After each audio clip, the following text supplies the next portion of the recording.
روزے رکھنا. جس کا نکاح نہیں ہو سکتا ہے, کسی مجبوری سے وہ رکا ہوا ہے, گھر اس کے پاس نہیں ہے, جاب اس کے پاس نہیں ہے, تھوڑا رکا ہوا ہے, وہ اپنی شہوتوں کو کنٹرول کرنے کے لیے روزوں کا اہتمام کریں.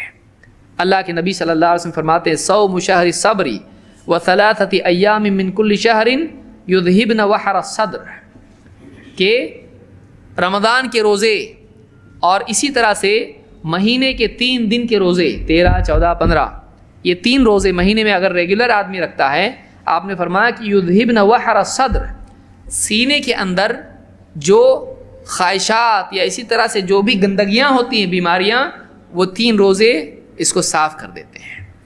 تو اندر اپنے آپ کو بالکل مینٹیننس جیسے گاڑی کا ہوتا ہے, آپ کی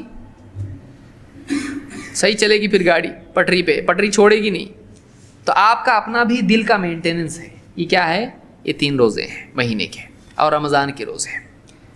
ہمارے یہاں تو رمضان کی بڑے بڑے روزے رکھ لیتے, باقی روزے سال بھر کے کون رکھے گا. 3 روزے مہینے کے 13, 14, 15 جو اسلامی تاریخ چاند کی تاریخیں ہوتی ہیں. تو یہ بھی جو ہے یہ شہوت پر قابو پانے کا طریقہ ہے.